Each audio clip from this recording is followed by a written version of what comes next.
Jessi, welcome back to Serial Streamers. Jami, thank you for having me. I honestly feel so lucky to have my bestie be like this famous podcaster. So I get to and you use the term around. Famous loosely. Famous. Yeah. Famous in my eyes. Famous to my daughter Stevie. Like she literally says that. She goes, well, she tells my daughter too. Yeah, Mila said that too. And I was like, girl, like they literally are, they gas me up. Yeah.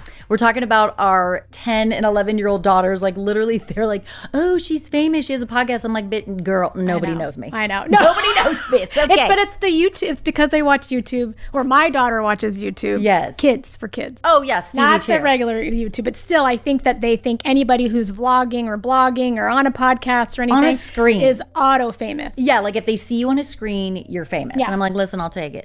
I'll take it. That's my fan club right there. I know. I let her gas me up. I'm like, yeah, that's right. Yeah. She's like, I saw it on the calendar because her calendar syncs with mine, like on her iPad. She's like, I saw you're doing a podcast with Jami. Are you really going to do it? Are you guys going to be on TV? I'm like, well, hold on. Kind of, sort of. Yeah. Like it will be on my YouTube. So if you consider that TV, then it's going up. She does. You recorded with me last time, Serial Streamers. This was like a long time ago. I don't know, it was like maybe a year ago. Mm-hmm. But what was it that the brats, the Hollywood kids that went and like robbed Paris Hilton's house and stuff like that. Yes, but it's called like the brat. It was like the Brat Bunch or whatever their names were. I don't even remember. Bling Ring. I was going to call them the Brat Pack. Isn't that Frank Sinatra? But the Bling Ring, that's what it was. Yeah, that was good. So I've been wanting to have you back in. And so the documentary that we're going to talk about today, as you know, is Chimp Crazy. Yes. And I thought first of all, you're the one who suggested it to me. When we were looking at the Bling Ring, like when we originally, like a year ago, whenever that was looking for something to cover, I had brought it up, but I don't even think you had watched it. It was just viral at that time, or it was getting a lot of traction and attention. Yeah. So I had brought it up, but I hadn't even watched it. I think I watched 5 minutes of it just to kind of get an idea of it. Yeah, and I remember being like kind of confused, like, well, why do I want to watch this chimp? Like, what's so special about it? And you're like, Jami, it's kind of bizarre. Like, these women are like obsessed with these chimpanzees. And then I was like, that does sound interesting. Like, I'm an animal lover, so I'm curious about that kind of stuff anyway. So we watched it, but I thought it was a perfect one for me and you to cover because I feel like there's a lot of like the main character is fascinating. Hold on. This is honestly, it's better than I could have imagined. Yes. And I have to say, like when I watched it for the Bling Ring to kind of just get like what the vibe of it was, I kind of like was in the first couple minutes, I was like, I don't know if I can commit to this because I don't know if it's dealing with animal cruelty. I don't know if I can get into it. Same. But when you suggested it for this time and you had already watched it, because I never finished from those 5 minutes that I gave it when we recorded last time. I'm like, because you are truly an animal lover. Like more so than me. Yeah. Like rescuing dogs, picking up other people's dogs just in case they didn't have Sweep a home. them up, you can take them in, so feed them. I thought if you could get through this and you wanted to cover it, it was safe for me to watch. Even though there were some parts in there that are a little bit, I think the overall greater good of the documentary was worth the watch. Yes. And in my opinion, because this is from the creators of Tiger King, I think it was better. Oh, actually, it was at least a tie. At least a tie. Like at least a tie. As good. Yeah. Like no, you're right. Like now that I think about it, I loved this docuseries. Like I could not wait till the next episode. Oh my God. And just like you said, yes, going back to like the animal lover part, I cried. Oh yeah, so did several I. times, and I figured you did too because I know you have a heart for animals as well. And there was one point at which like Steve came in and he saw what I was watching and then he saw something. He's like, I can't. Yes. Steve, we're both animal lovers. Like me and Steve are animal lovers. I don't know who's the bigger animal lover, but like it's hard to get through these kind of things. I look into those chimpanzees' eyes and I'm just like, oh my God, these babies need love. Yes. And they need so we'll get into those details, but yes, there were parts that were definitely tough to watch. I wouldn't say unbearable. There's one moment in particular and we'll talk about that. But I would recommend this docuseries too. I thought it was entertaining, fascinating, sad, informative, educational. And that's the part that I took away from it. It's like now I have a better understanding of these exotic animal trade and what's going on. And it just, I feel like the directors, the creators, the producers, they did such a great job. Yeah. And of course, some dramatic, thing unfolds and and it's Jinx coded, like the Jinx, like from HBO. Totally. It's Jinx coded. And that's where I was like, Yes. Oh my God. Like there's like jaw-dropping moments where they discover something during this documentary. Like live. They discover it live while they're making this documentary that they did not expect. That made it like, whoa, like we've got something here. And when you say jinx coded, you're talking about the moment when Robert Durst has a hot mic moment. He goes to the bathroom and he says, I killed them. I killed them all. Yeah. And he says it quietly. He's like mumbling to himself. Yes. He doesn't realize he still has his mic on. And it was that gotcha moment. Like, totally. Oh my God, he just confessed. So you're giving right. me the chills because this documentary had that. And Tiger King had that too. Yes. But I couldn't believe they did it again with this one. Like it just is. He struck gold. So the director, Eric Good, of this docuseries, Chimp Crazy, he was also the director behind the viral Tiger King, which got us all through the pandemic. The beginnings of COVID and being locked down. Yes. So we will never forget like that really like helped get us through COVID. It was viral, and man, he struck gold again with Chimp Crazy. So I know. And he even said, like, I was telling you, I listened to, there's a podcast that went along with the documentary that the Eric Good and McBride, so I forget the first name, Greg McBride or something like that. I forget the two guys who created it, and they also did Tiger King. They were saying like they were afraid the audience was going to think like they fabricated this moment, but he said he's like, I don't know if it's the exotic animal trade world, but there's a lot of stuff going on and there's a lot of drama happening within that world. And so it did happen again, but it was not planned. It was not planted. It wasn't something that they knew was going to happen. Oh, it did. It happened again. Insane. And now I did not know that there was like a companion. It says podcast. It at the end of the episode. It'll say, I think it's like Tooth and Claw and Tooth or something. But is the name of the podcast? Is the name of the podcast that they specifically had the creators on and to talk about each episode. Okay. So there's four. There's four episodes of this. I think they do other things, but they specifically were like contracted with the documentary. Okay. And so the director, on that point, that's kind of like a good segue to talk about how this Chimp Crazy story begins, because Eric Good, being that he's the director behind Tiger King, I believe they said in this documentary that is the very reason that somebody like Tonia Haddix, who's one of the main characters, we'll get into her, and Connie, also one of the main-ish characters, they, especially Connie, would have wanted nothing to do with talking to Eric Good for any documentary, because she probably saw and heard about Tiger King and how crazy. No, that's exactly why. Yes, right. And he said the people in the exotic animal trade business, they're already, cautiously secretive and because there's a lot of high stakes, and it's gotten, as time has, gone on, historically, you could have had a chimp in a movie, and there's not a lot of animal rights. Yes. But now they have to be more careful. There's a lot of more. They're not looked at favorably for the most part. So yes, so you're right. So somebody like Connie, and we'll get to her, she is really like the OG of chimpanzee breeding, selling them, bringing them to parties and making money off of it, all this stuff. So she would have wanted and did not want anything to do with talking to Eric Good. But when you make a documentary, you need access to people involved in the story. So how did he get access? He went and found and hired a proxy director. What was that guy's name? Dwayne is also in the exotic animal world. He is a former circus clown. Oh, he's like a current circus clown. Like, remember they show like while there's like a big development, they call him and he's literally in clown makeup at a kid's birthday party. Yes. And he's actually like still performing like as a clown at kids' birthday parties. But yes. He's like, hello, hold on, let me move my nose. Hello? Awooga. And like, takes it up. They're like, are you at a clown party as we speak? Why, yes, I am. So God. He's basically, Eric Good gets Dwayne to step in as the proxy director. So basically Dwayne is posing as a director who's making a documentary about exotic animals, chimpanzees to be exact.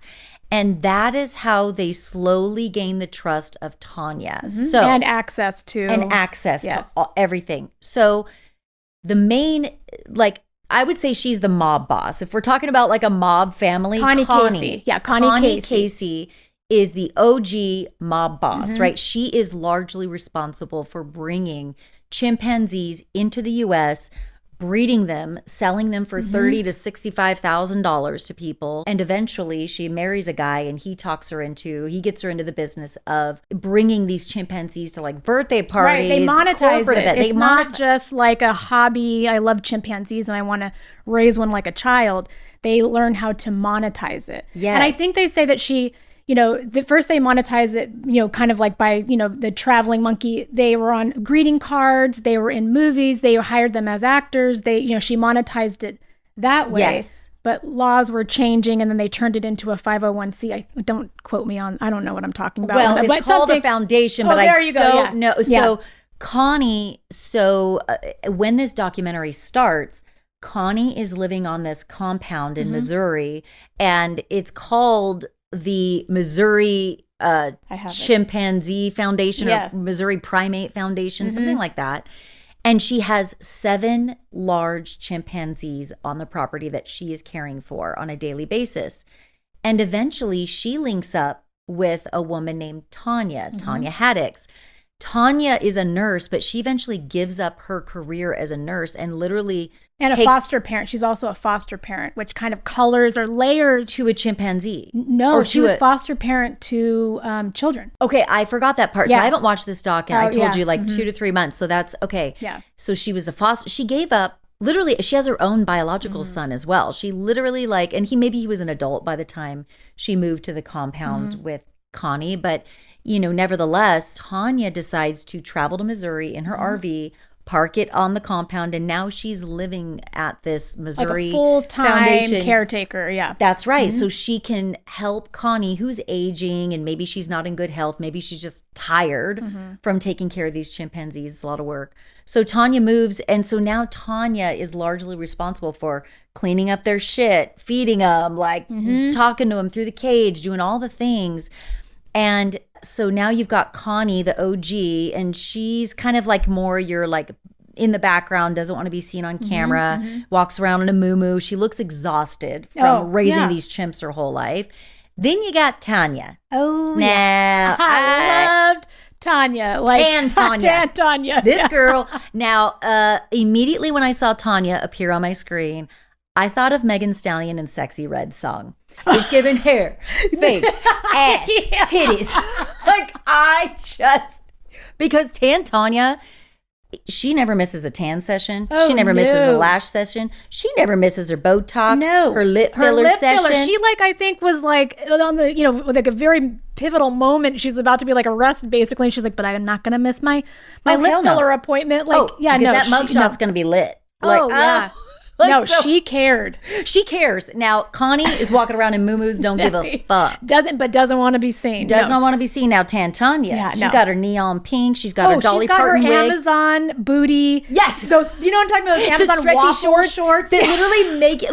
With her Spanx on, and then the top, and she's raking up the shit, hosing everything down, painting her Spanx are falling out all over the place, just whatever. She does not. And she got her bedazzled flip flops. Everything's bedazzled. Tonia is just extra. Oh yeah. Tonia is just overblown in every way you can think of. She is just so extra, and her hair, and I think she says that they call me the Dolly Parton of the chimp world, and I was like, Dolly Parton could never. I'm sorry. No, but it makes sense as you get to know Tonia and why she was so willing to participate. It was that need for attention. Oh, I mean, she's just a walking, look at me. Look at me. I mean, the eyelashes were way over-exaggerated. Lips way over-exaggerated. Hair way over-exaggerated. Dim titties. Super tan. Oh, dim titties. Everything over-exaggerated. So then you see why she she is willing to actually help the crew gain access to Connie Casey. Because she probably likes being on camera. Yes. This is her moment to somebody's looking at me. Right. And she's getting ready for it. And when you're somebody who cares that much about your looks, I would venture to guess that by and large, you want to be seen by somebody or something. Right. You want, you know what I mean? So this is her moment to have cameras on her. Yes. And I think that that's a really good point that I hadn't thought of. Because it was God, Connie is so averse to being on camera. Because I think she's scared to lose this business, this money-making business she has. Yeah. Tonia is too, to an extent, but she's still what trumps that is literally the attention she's going to get. I also think owning a chimpanzee is attention getting. It also, is. That's another part of this, you know? it makes you different and unique and outside the norm. Yes. You know, to be like, look, I have a chimp. Yeah. And so Tonia was already obsessed with chimps and had her own chimps before she met up with Connie. Like that was the whole thing. Like that's she kind of was like a part-time helper to Connie in a way, a little bit, they had a relationship. Yeah. You know, kind of either whether Connie got her the, you know, chimpanzee or she kept saying like Connie was so important to this chimpanzee trading world. And I think I think it might be more than just chimpanzees, like exotic animals, other exotic general. animals. Yeah. And I think that Tonia kind of like looked up to Connie maybe as like a mentor, or like, hey, you're the OG of this like chimp world. Right. So now you've got Tonia and she's living on the compound. She's taking care of these chimps, and Tonia falls in love with one particular chimp named Tonka. I did too. Oh, excuse me. I loved him too. I mean, you see it. You can see it through the camera and the edits and everything. I did too.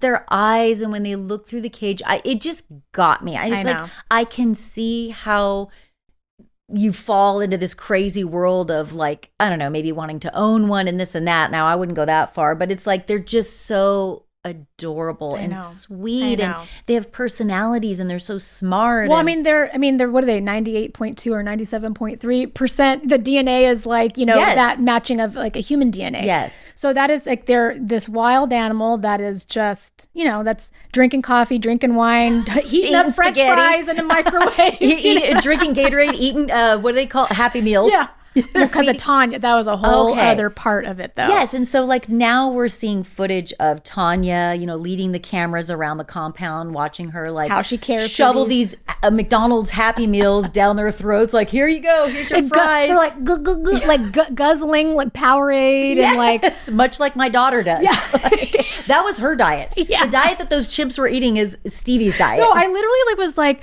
with the times where I drive through McDonald's and I'm getting my kids the McDonald's Happy Meal, I have a sense of guilt, like, you didn't make them dinner and now you're getting them a Happy Meal, and what kind of mother are you? And I'm like, this is the mother she is to the chimpanzees. Yeah. She's going to be feeding them the drive-through food. She's going to be giving them the Gatorade. Listen, she likes to spoil her babies. Yeah, like she does. She literally reminds me of that grandma that's like, oh baby, you can have a Coca-Cola at 11 o'clock in the morning or 8 o'clock with your eggs. Like, I don't care. You can have Lucky Charms. You can have all the sugary cereal, whatever you want, you can have. And so it's very clear that Tonia deeply loves these primates, especially Tonka. Mm-hmm. But then it gets into sort of like who their nemesis is, and like somebody starts to come after them. And so PETA. Basically that's PETA. Yeah, I mean, really quick, just to kind of round off Tonia before we get into this, is that I think the crux of the whole thing and what bothered me about her and all the women, because there was a theme of like women having these chimpanzees, is this codependent relationship that they are loving something to receive love. Yes. Even if that meant imprisoning them and shoving these fries down their throat and like, appeasing them, in basically a cell. Yeah. And so that's kind of like, even though I did find, and even like the directors were trying to like, trying to get the audience, the compassionate part, which I know there is something to there. I really do believe she loved them. Sure. But she loved them so much, she was damaging them. Yes. You know what I mean? It was so much, but it's for her own. It's selfish reasons. Yes. So it's two things. Selfish love is like. Two things can be true at the same time. Right. I have no doubt that she truly would like probably die for one of these primates. Yeah. Like she loved them that much. Right. But it can also be true that deep down, whether it's on the surface of her brain or somewhere deep down, that she is holding them in a cell so she can get something from it. Yeah, it's a mental health problem. Yes. That is what is at the crux of all this. She has no business. She's not giving them this better life she thinks that she's giving them. She's giving them, and that's the thing is, and that's what they, the passion throughout this whole journey we go on is that she's, she just feels like Tonka is only good in her care. Yes. He will only be happy with her, when in reality, no, it's the actual opposite. Yes. She is only happy having something to depend on her. Yes. And that's like, it's an abusive relationship in a way. It is. And he's being forced into a situation that probably he does not want.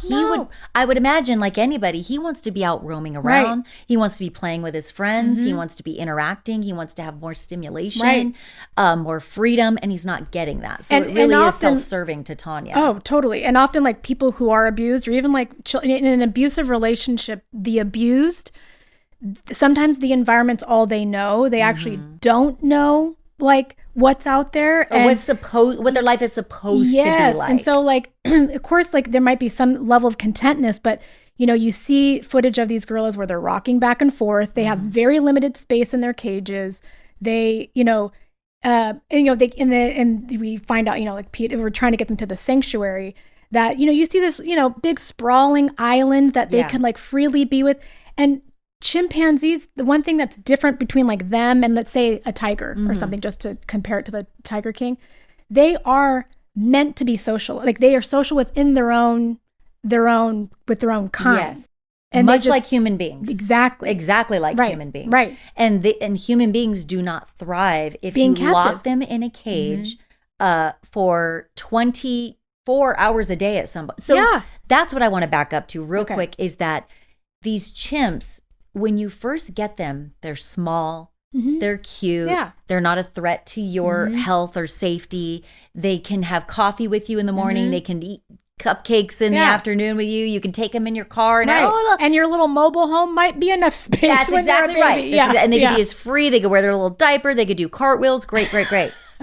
But what happens is they grow and grow and grow. Now they're 200 pounds plus, and they are huge. They are strong. Oh yeah, they said like 200 plus pounds of muscle. Like, so then what happens is they go from being so free with you riding in your car, drinking coffee in the morning, to now they're locked in a cage 24/7, because otherwise they're not controllable. Yeah, you can't control them anymore. But then what happens is, over time, as if it were a human being locked in a cage in that very same way, no fresh air, not enough stimulation, yada, yada, your mental health takes a deep dive. And then what happens is these primates become angry, depressed, aggressive. Right. And it's not because they're bad. No. It's because they're depressed, they're confused, they're psychologically damaged. They're like a victim of their circumstances. That's what it is. So then that's where sort of, okay, so, you know, Connie's the OG. Then you got Tonia. She's in love with Tonka. She's helping Connie take care of these 7 primates. Oh, but then PETA becomes aware, and they have the law on their side. There's this like certain law that basically says, no, you can't be holding these primates here in these cages. They need to be at a sanctuary that's right, more open, more appropriate. Right. So PETA files a case against Connie. Yeah, that's right. And they win, basically. And so they basically get like a court order that they can go in with marshals and confiscate, what do you call it? Like take the chimpanzees, the 7 chimps from Connie's property, and then relocate them to this open air sanctuary that you were talking about earlier. So that happens, and they show footage of it, right? And I hate seeing them put to sleep. Like, not forever, but like, what do they call it? Anesthetized? They're sedating them. They're sedating them. Yeah, they're sedating them. It's funny because I think being in healthcare, like, I'm so used to, you know, it's for their own good. Yes. But it always is jarring to see them just limp. It's like, oh my God, it looks like they're dead, but they're not. So even that was like hard for me to watch. But they have to sedate them so that they can safely transport them. Yes. So they do that, but when they get to the property, and they're counting, like, we've got Bubbles, we've got all these ones. Yeah, but they don't have Tonka. Yeah, where's Tonka? Tonka is missing. They can only count 6 primates. Tonka, nowhere to be found. Right. And they knew there were 7, including Tonka. So then the story really starts to unfold, because now PETA and the federal government, you know, they've won this case. It needs to find Tonka, because now it's illegal. Like, where is Tonka? We're supposed to go, you know, confiscate him and take him to this sanctuary. So then Tonia claims basically, Tonka died. Tonka died. Sadly, he had congestive heart failure. He had that heart condition. He had a stroke. Remember that? He's over. Yeah, he succumbed. He's overweight. He succumbed to that, like, right before. She said she woke up one morning, came in, and he was like laying there lifeless. Right. So now we're like gave a whole story and cried about like how she found him, and yeah. So now it's like, we're like, okay, but PETA's not buying it. No. PETA's like, girl, you think that we were born yesterday. We know Tonka's alive. So then it becomes this race of, PETA needs to find Tonka, but Tonia needs to hide Tonka. Right. So from there, I get a little blurry, but then what happens? The audience, we don't know if Tonka's alive or not. Right. So it was kind of like either proving Tonka is alive. At first, it starts with proving he's dead. So how can she prove to us he's dead? So they concocted some email from some, crematorium. Crematorium, whatever it is. Yeah, but it's her husband. Cremated him, and then what they highlight, like in the letter, he said yes, he was cremated at 160 to 210 degrees. Okay, hold up. That's Have you ever cooked anything less than 325? My rolls Thank you. The oven at. I think that your hot tub is like that. It is like you're not going to incinerate a 200 plus pound primate with 165 degrees. Yeah. And so then they bring that back and like, this isn't possible. Oh, I'm sorry. We left a 0 off. Yeah. It really was 1600 degrees that we did it at. Yeah. And they show her, okay, we'll produce the ashes. And she's literally holding a Ziploc bag of what looks like Nesquik pink powder. Pancake mix. It was like a brownish powder. Yeah.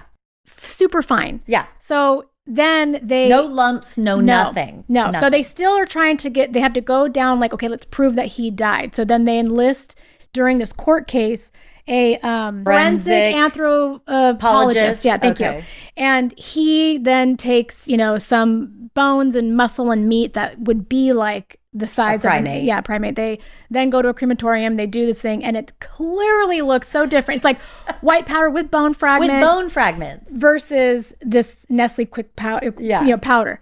And so then they're kind of like simultaneously doing this, and then they had to prove whether he was living. Yeah. So then PETA puts out a reward that and they say that basically it's a missing, ape. Primate, yeah. Mm-hmm. They put out a $10,000 reward to find him, which is motivating to, they're in, Feston, Missouri. Yeah.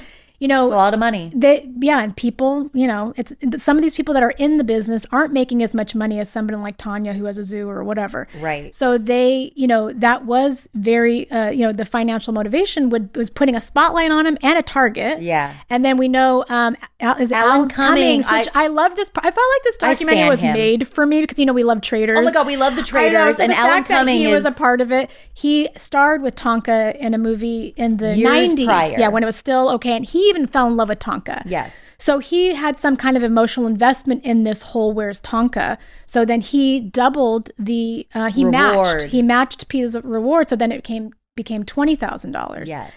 So then, the $20,000 reward was really putting a lot of heat on Tonia and her husband. And the part where this was, do you want to get into this part now? The shocking part. So she's, currently this case is ongoing. It's during COVID. So they're having, I don't know if it was it was actually, it was a court here. Like she was a court. They were in court, but on Zoom. Yes. So as the viewer with the documentary crew, we're in Tonia's house and she's on her Zoom and they think that they have a break in whether he's alive or not. Yes. Because, and this is another reason why I feel like this documentary was made for me. Yes. Her psychic, who she is consulting the psychic, I'm like, oh my God, there is not a psychic on this earth that you don't love.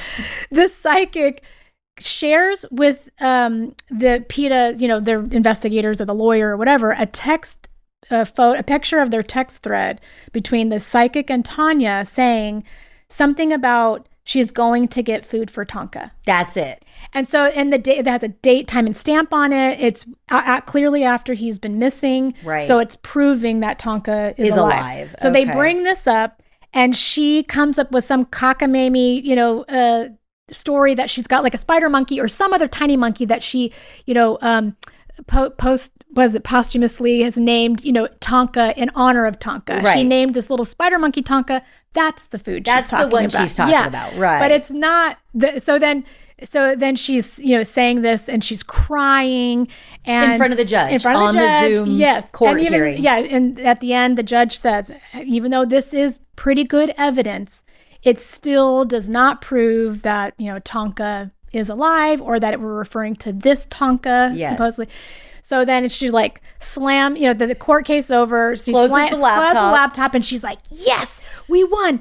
now we just have to keep him hidden. Yeah, and we're like, I was like, what? He's alive. Yeah. Like, she's been hiding him, and she just said this in front of the documentary crew. Yes. So, yeah, that part was like, yeah, this was the Tiger King. This is the moment. This is the jinx-coded moment where we're just like, oh my God, he's alive. Where she's is got he? him. Yeah, she's got him. But so now we know he's alive, but we're like, where the hell is he? He's a 200-pound primate. How'd she move him? How'd she do it?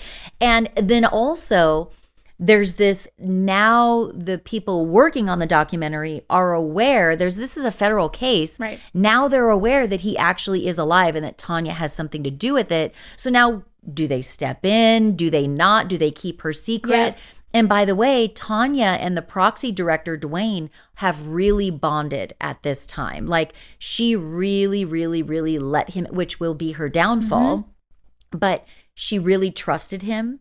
She told him everything. They were friends, and he really liked her too. Oh, yeah. So, and the directors were saying that he actually... He was conflicted during the making of this because he was in the animal trade business, so he does see the other side of it. So there is some major compassion and empathy that he has with. But yet he's working for the documentary crew, so he's like, "What do I do here?" My first thought was like, "How the fudge?" Did she move Tonka? Right. How did she do it? And they literally show footage of her and maybe someone else, like her husband, pushing a crate up motel stairs. It was a Holiday Inn Express. Yeah, and they're like like a 200-pound ape, like going upstairs. The Express. Free breakfast in the morning. Yeah. Powdered eggs. Yeah. Yeah, and then she's like, we kept him in the bathroom. Like, yeah, that's how they got him out. In itself it's okay. It's disturbing, but it's impressive. I know, across like state lines, like smuggling this. Yes, and I don't know. I think that they had I think they had sedated him. They probably had to sedate him. I think she said something about that. Like, I'm thinking, how do you even like, come on? Like, how do you even just come get on, them? Tonka. Yeah, I know. Here's your Gatorade. Come to mama. Here's a French fry. Okay. Shit. Anybody dangles a French fry to me, I'm coming. I'm coming. I know. So now we know as the viewer that Tonia has abducted Tonka and is kidnapped, and she's on the run with him, and she's pretending like he's dead to the courts and to PETA and the system. But we also know that the documentary crew now is in on the secret, and they know that Tonia's on the run with a primate. So the story evolves from there, and now it's basically PETA and Tonia are at odds, and they're trying to get Tonka. And then what happens from there? Because then, okay, let's dive into PETA. So PETA is making the case that, okay, obviously this is not what's good for these chimps. No. Yes, they're cute when they're little, but what happens when they're big? Like we talked about earlier, then you just seclude them in this cell and their mental health declines, and that's when they can become very dangerous. And there have been many attacks and incidences where a large primate has attacked a human being. And so they talk about a few of these instances in the documentary. And there's one in particular. Holy shit. This was the hardest scene, the audio in particular, for me to hear and to watch. So there's a woman named Sandy. And she's another woman who's obsessed with primates. She's had them almost her whole adult life. There's footage of her bathing with her little cute primate, having coffee, like doing all the things. But then the primate, and his name is Travis. He grows into a big ass 200-pound plus pure muscle. And by that time, she's doing what a lot of these chimp owners do, and she's secluding him to this cell. For safety, really, for public safety. Yes. And so he is mentally unstable, I would imagine. Like I can't diagnose him, but it was described in the documentary that he's depressed, he's having outbursts, this and that. And that is directly related to the more captivity they have to keep them in, the more mentally, more unhealthy and more dangerous these primates become. Yes. Because even like they interview, like the local law enforcement knew him. He would go to the store, when he was like able to go on, be on their back and go to the He was known store. in the he would sit at a restaurant and eat at the restaurant, and they, but like as time goes on, and I think he even escaped, and there was like news footage of him like in a intersection or something. Yeah. After that is when she was like, they were like, you really got to, the mayors told her, you really have to get a handle on this, you know, he can't be escaping. It's a public safety risk, you know. So her answer to that was just to like lock him up. Yes. But even though she would lock him up for most hours of the day, there were still times she would let him out, you know. And there was one day in particular, she had a friend, was her name Chandra? Chandra. I think her name's Chandra, was a good friend of Sandy's and knew Travis very well. And Travis knew Charla. Travis, the chimp, knew Charla very well. She would come to Sandy's house often. He was very familiar with her. One day in particular, Sandy, as she'd done before, had asked Charla to come over and basically babysit him because she had to go somewhere. Charla shows up and she has an Elmo doll. Which he loved. Which Travis loved Elmo. She goes and she approaches Travis and just immediately Travis attacks Charla viciously. And Sandy is watching this all unfold. She calls 911, and when I get trigger warning, this is a little jarring to hear, but on the 911 call, you can hear Sandy, Travis's owner, freaking out. And she's like, he's eating her. Yes. He's eating my friend. He's eating her. And he was. Yes. And it's so sad. So basically, she gets brutally attacked by Travis. Law enforcement shows up after the 911 call.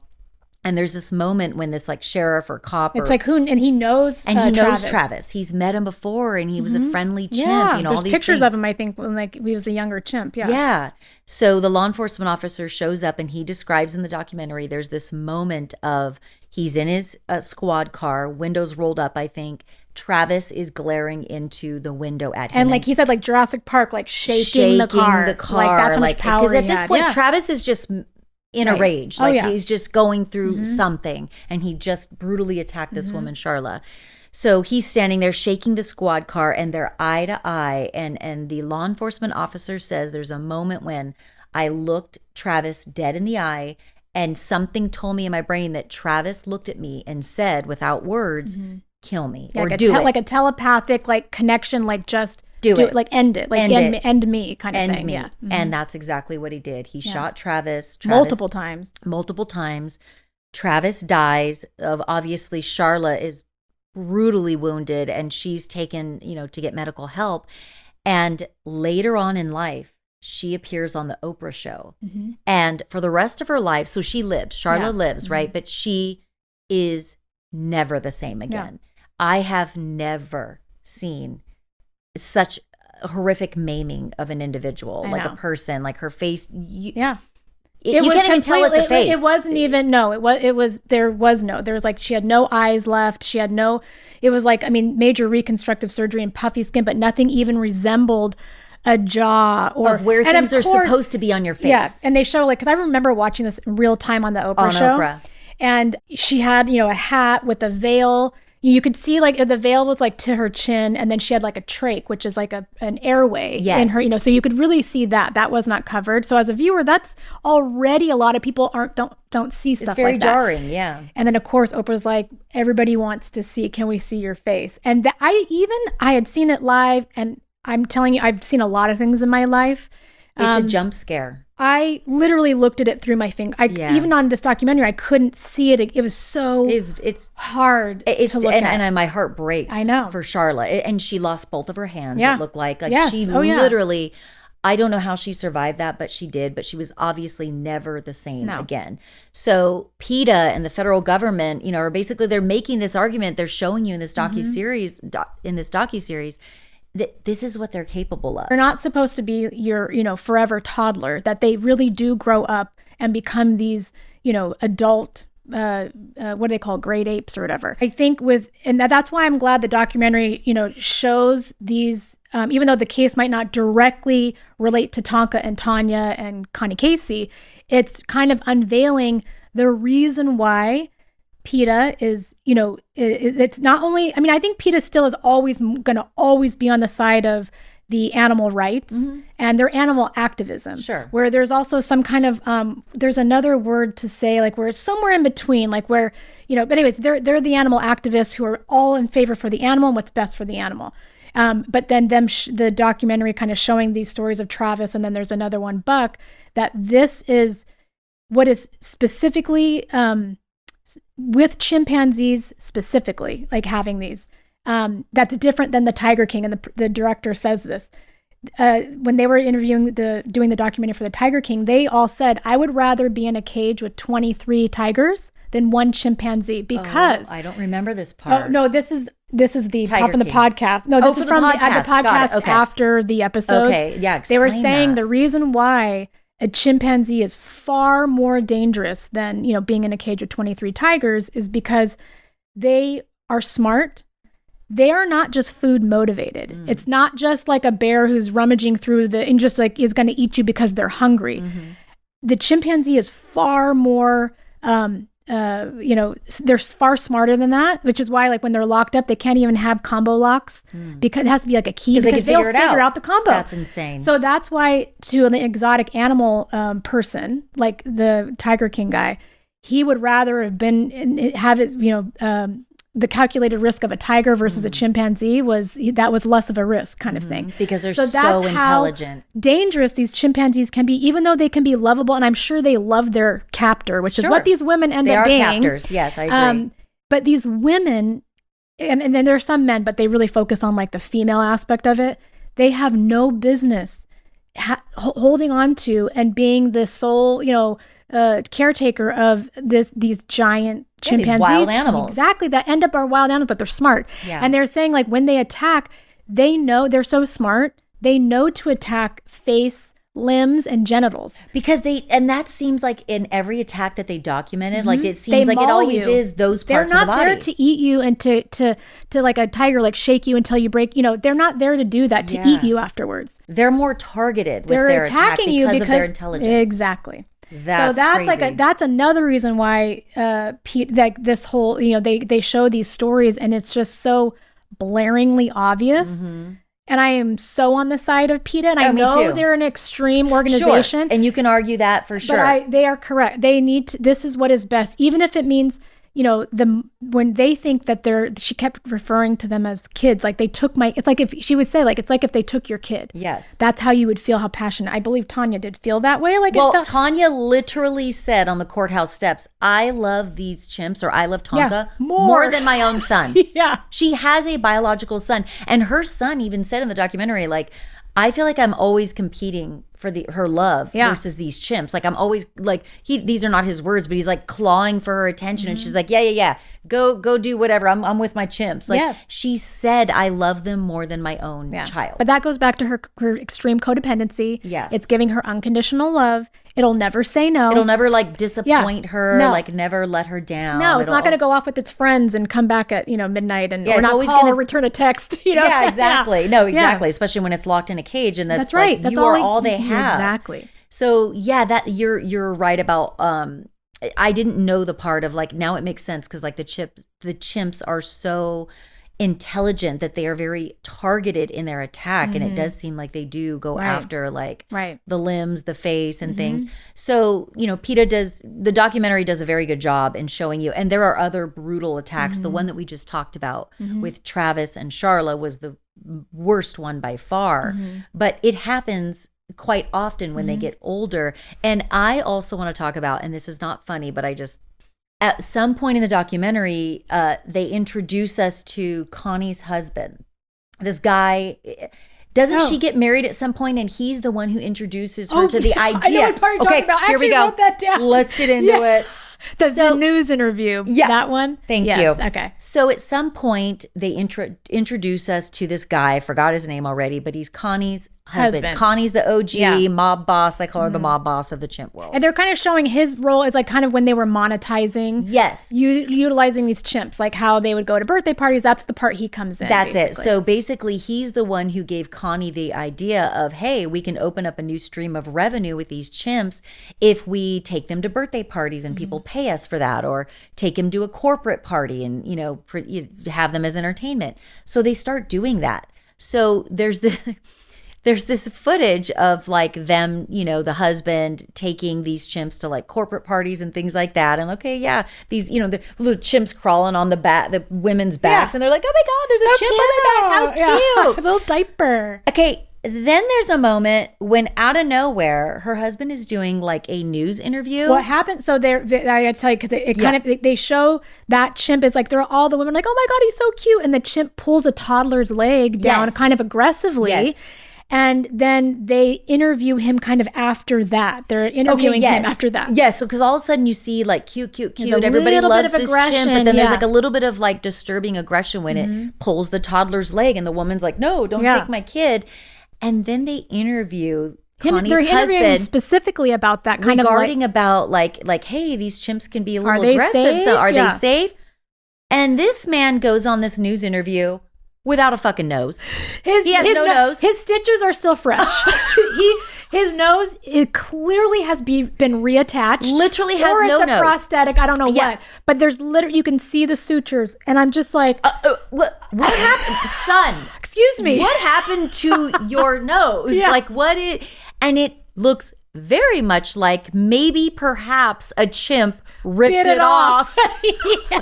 Which is exactly what happened. It's so ironic. Like, why would you even give an interview? I would ask somebody else, like, you're literally here to say, I know it looked a little, he was just a little excited. Don't worry, that's safe. He pulled on the toddler's leg. They're safe. While his nose is... It's freshly stitched back attached onto his face. Yeah, it might not even have like blood perfused. I mean, it's still questionable whether it's going to it's on him or not, you know? He is still on antibiotics for infection. Like, I really like... I mean, that's the thing is you can't make this shit up. No. It's so, I was just like, God, they really tapped into like a community where it just keeps giving. The crazy. These characters, these cast of characters, what they get themselves into, what they think they're going to get over on like that. Do you think it's going to go right over our head? I don't know what you think. And they look crazy. Oh my God. They all, just like Tiger King, they just all looked Looney Tunes. Oh, I know. And this guy is not thinking about the fact it's like, you don't have a nose. Like, do you not think we don't think what happened to your nose? Yeah. I mean, and you're here advocating for how safe that chimp. I know he just pulled that toddler's leg, but believe me, he's safe, and it's safe. He didn't have his coffee that morning. He was having a bad day. Okay, that is a one-off. I know. And at the end, he's probably like, "So book us. We're at 1-800." You know. Probably gave like an advertisement. Like, that's how delusional, that is the level of delusion I think you see these people have. It was for sure so delusional. And I was like, okay, sir, like, you are playing in our face right now. Like, this is crazy. I know. So they do, you know, there's that part. Yeah. But fast forwarding a little bit, this is what I want to talk about too, but I can't remember what brought us here. Mm-hmm. Somewhere in Tonia's journey of kidnapping Tonka and still trying to convince the world that he's dead, she links up with this guy who's also obsessed with chimps. Oh, Cy. It's actually, so Cy is, I think, in Ohio or Idaho. I'm sorry. It's like, I don't know. Oregon? I don't know. There's O's in the word. Okay, tell me you're from California without telling me you're from California, you snob. I know. There's like an O in the name. No, literally, like, everybody from California is like, you know, Kansas, Iowa, Tennessee. Yeah, Kansas, Kentucky. You know, one of those. Yeah, one with a K. I don't know. But Cy is like he has he has the means to house like multiple gorillas and animals or whatever. And that's actually, I think that's where she takes Tonka to originally while they're at the Holiday Inn Express, and then they're on their way to Cy. Okay, to get him, because I think he stays with Cy for 6 months until they can get him back to where they. So Cy is sort of in on helping her hide Tonka from PETA. Yeah, who has a colored past himself. Oh, he is no stranger to a mugshot. No, what is he? He was not embezzling. He was spending money. He was like what was he? Were they like white collar crimes or? Yes, because he was something to do with like the local, you know, not the treasurer, but he was somebody who, but then siphoning money into his own pocket. Exactly. They found out he was spending money. I think he even like the directors after that episode, the podcast listeners said that he actually had an ankle bracelet on at that time. Like he had a whole, and he even said in the thing, like, you can Google me. Yeah. Like there's a lot going on. Yeah, I got a lot going on. Yeah. But they're both chimp crazy. Yeah. And so they link up and he helps Tonia throughout her journey, and I think houses Tonka for a time at his his house, whatever it is. And then, but now Tonia is letting him know, like, I've got to produce ashes. I've got to produce DNA for Tonka. Yeah, this cocoa powder is not cutting it anymore. Sorry, this cocoa powder. Yeah, exactly. This pinkish, brownish pancake mix ain't going to cut it. Like, they're on to me. So she's like, well, how can we produce some sort of other substance that could be produced as... She needs actual ashes and DNA from a chimpanzee who used to be alive. That's right. She needs... So he's like, oh, I've got an idea. So his idea is to dig up his beloved chimpanzee that did just pass away. That just passed away. But before it passed away, he made sure to decapitate it. Right, to save its skull. And that is real. Like, the crazy just keeps crazying. You, yeah. I mean, they're all cut from the same cloth. They're cut from the same cloth, 100%. Yeah. So she's like, perfect. So he literally... They excavate this body. Exhume his chimp's body and gets a sprinkling of whatever bone fragments or whatever. And that at some point, I think... she takes the body... the decapitated body to take it to a crematorium to cremate it. Okay, I forgot about that part. Yeah, that's the only part like I kind of remember. But that was their plan. Was what she was going to do, and I think she even traveled across state lines with a ape's body, corpse, or whatever you want to call it, like with a chimp head. Yes. Oh no, he kept the chimp head. Okay, because it was beloved. It was just the body, not the head. It was buried. Okay, got it. Oh my. Yeah, they exhumed it so that this is how. And that was like they didn't really. It was like that's all they. I don't even know if the ashes came up after that, but that was just like another part of her story. Yeah, of the lengths she was willing to go through, and she even said like, because this is like. As the heat's coming down and she's got to produce this and, produce these ashes or produce proof of his death. Yes, proof of life. Yeah, proof PETA of death. PETA is trying to prove life, but they were trying to do proof of death. She even said the heat got so intense on her that she felt so much pressure. She was even considering going to Mexico. Yeah. And she said getting a little casita and a little margarita and some Mexicans to like help her. Yeah. Is that what she said? Yeah. She wanted to just live with him in Mexico if she had to. Oh, because that's what she was willing to literally abandon her entire life. For Tonka. For her. I mean, for her, it wasn't for Tonka. It was for her. Let's be real. Let's be honest for about her. Really what was 100%. Yeah. So there is one point at which the proxy director, Dwayne, tells Eric Good, who's the actual director of Chimp Crazy. I think that's what he did. And Eric Good eventually does tell PETA. Yeah. Listen, this is how they actually leak it. And that was another part of this documentary that's really interesting. And as a viewer, I was really frustrated with them until now I'm listening to the podcast and hearing like their thought process through it. Once we found out Tonka was alive, I wanted to be like, tell everybody, like, go get him, like, go save him, But they wanted to, they as like a journalist and being true to journalism, they wanted to try to see, and they consulted people about like the ethical, their moral responsibility or their ethical responsibility. The documentary makers to, revealing this information. So they kind of let things play out a little bit, which is when then the reward is put up and everything. The part where they're like, we need to do something is that, is kind of reaching a fever pitch of pressure.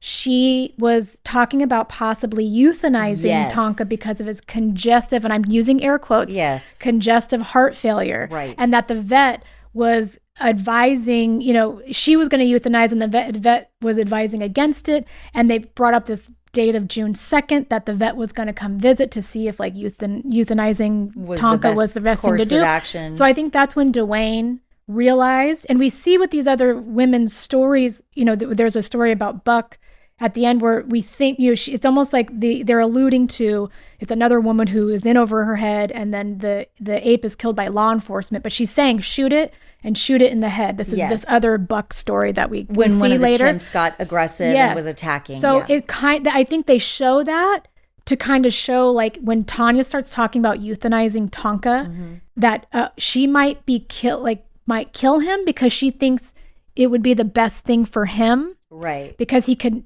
not possibly be happy if he gets, and PETA gets a whole, exactly. And he has to go to some sanctuary or whatever. Right. So that's when I think, so there's a text message I think thread. There's some. Oh no, that's just the conversation. And then Dwayne tells almost, and then so she finds out when the law enforcement or PETA gets involved. Like, we heard the June 2nd, like, euthanizing vet. We know this information, and she starts getting really like, I only told you, Dwayne. Yeah. And a couple other people. So she's trying to figure out who told. But even then, she doesn't ever. Because she doesn't really ever clock that it was Dwayne. No, I don't. And I don't think she actually It broke my heart a little bit because I can't help but. I was going back. I mean, obviously, Tonia is one of the bad guys in this thing, right? In my opinion. I don't think she's doing right by these primates, this, and that.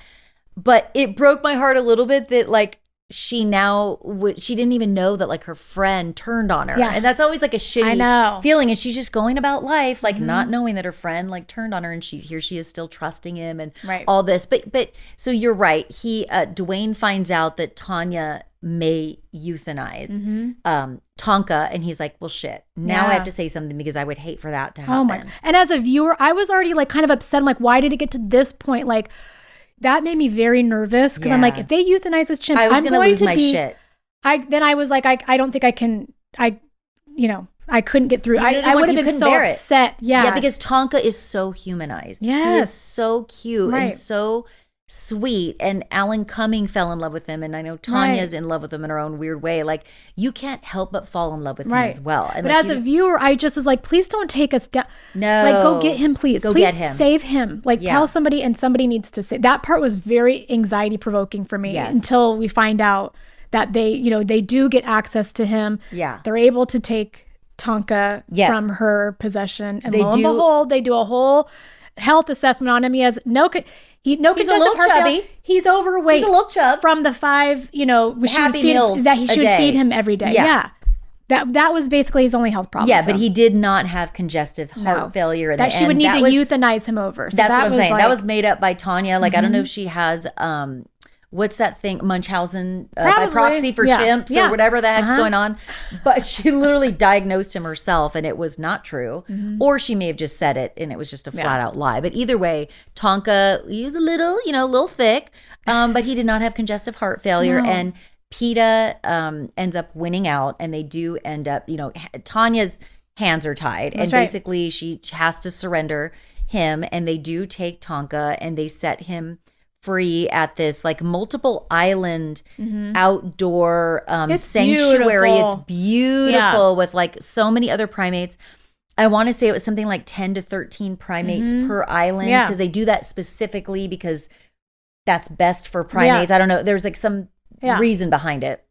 And there's these, like, apparatuses that they can go on, and they can socialize with each other. Yes, they can live the way they're meant to live. That's it. And listen, it's not without actually living in the wild, right? It's like, now that they've been living in captivity, with humans taking care of them, you can't just set them out in the wild. So there was like I think it was like they had like a 90-day quarantine, and then they had so many months of, like, it was done the right way until he could be with other chimps and it, like, to go live this life. Yes. And Tonia, just for so many reasons, is, like, so funny. I mean, I'm mad at her. Like, I definitely feel like she's, did the wrong thing and all these things. But, like, I could kind of relate to her a little bit because she's spicy.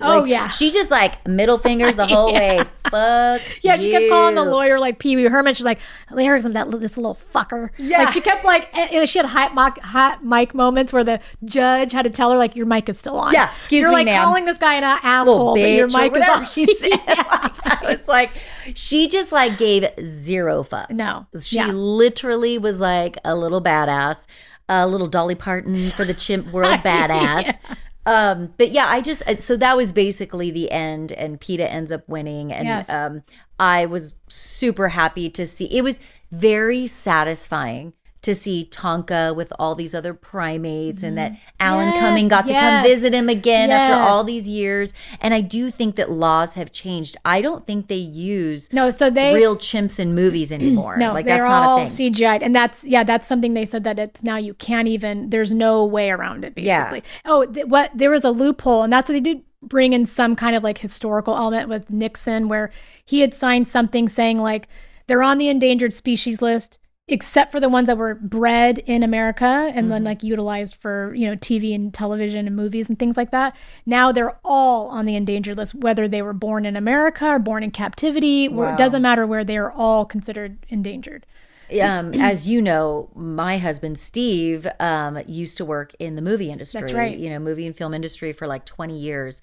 And he's worked on so many different movie sets, but he's worked on multiple movie sets where there was this little, I want to say it was a chimpanzee or some kind of primate. And I forgot her name. She's a very famous Bubbles? primate. Wait, no, that maybe Bubbles was too old. Yeah, maybe too old. But there's this, and I remember he talks about her, but I just can't remember her name. So I guess he worked at a time when it was still legal to have like actual. I want to say it was primates. like the 2000s. I want to say her name was like. She might have been Tonia, but maybe I'm thinking of Tonya. Wouldn't that be ironic? I know. I can't remember. I'll ask him when I get home. But anyway, so I guess that the laws changed like during or after he had worked in like, the industry or whatever. But yeah, I do think that it's good that they don't have actual like chimpanzees on set. And I don't think people should be owning these primates. Like it's or just these exotic animals it's are not like a dog or a cat. Right. Like a dog or a know, cat is I know. a very domesticated animal that actually like and there's thrives. an animal control problem. There's too many that are roaming this. Like it's helpful for people to adopt cats and dogs and try to help care for them. Yes. And help control the pet population, as Yeah. Bob Barker would say. We're aging ourselves, Jessi. Well, I used to watch I was on I went in as a guest when I was pregnant with Skylar. But I was in the audience, but I never got chosen or whatever. But anyway, but yeah, I loved this documentary. I would highly recommend anybody to watch it. Yes, if you're an empath and or like animal lover, there will be some tough scenes, but overall you'll be like, I think it's worth it. Yeah. And like I said in the beginning, like the fact that if you could get through it and like it and want to cover it, I knew I was safe watching it. Yeah. Even though there's tough parts, but it's very informative and it's a good ending to the story. And but I love, and that's why as the documentary is so good because it's satisfying all the way through. Because not only do you get to see the whole journey, and then they find Tonka and they put him in this island, you get to go visit with Alan Cummings. You kind of get to see like that Tonka is doing good and doing well, and this is what he's supposed to be doing. And then it ends. I don't know if you remember this part. They do like a follow up with Tonia, and she calls Dwayne, and she's like, you'll never believe what happened. This is like the very last end of the documentary. She went to go visit another chimpanzee at her friend's house, and it attacked her. And so she does like a final interview. Oh yes, she's injured. Half of her ear is gone. Oh my gosh. Her hand is bandaged. She's got multiple injuries and she knew to turn her face away. She said when it was attacking her, because they go for the face. Right. So she knew to do that, but it got her ear still. Oh, how ironic. I know. I forgot about that part. Yes, that's like the kind of the end. So it's just like, wow. I mean, that really does put a period on all of it, because don't own and domesticate when chimps. Are you gonna learn? Then when are you gonna learn? Like, dude doesn't have a nose, the woman doesn't have a face, now her ear's injured. Like, it just, again, and it's not their fault. It's because when they're held in captivity, and it's like, their mental health and all these things. So, but I highly recommend. It is so good. I loved this documentary. I did too. Loved it. I did too. Now I need to have you back in because there's so many other documentaries that you and I need to record for. And I told you, like, every time that I have you come into the studio, my bestie of how we've been friends since we were 12. Embarrassing, actually. Over 3 decades. Yeah, that's how old we are. That's right. But I get people in my DM saying like, when are you going to bring Jessi back? So like, we'll definitely have you back on. Yes. But you guys, thanks so much for watching and listening to Serial Streamers. If you want the audio version of the Serial Streamers episodes, all you have to do is follow my podcast, Murderish. Murderish is available in any podcast app player. You can stream it on Spotify. It's on anywhere you listen to podcasts. Murderish is available. You can watch the video version on my YouTube channel. I'm at Jami on Air. That's Jami on Air. And make sure you're following me on social media, particularly TikTok and Instagram. I'm really active on there. I'm at Jami on Air on both of those. And that is really where I'm going to be posting clips of these episodes. And then we'll talk about, what your hot takes are with these documentaries that we're watching. You can recommend documentaries for us to cover on Serial Streamers, all the things. So make sure you hit the like button on this video, follow Murderish in your favorite podcast app, follow me on YouTube at Jami on Air, as well as on TikTok and Instagram. Thanks so much for watching.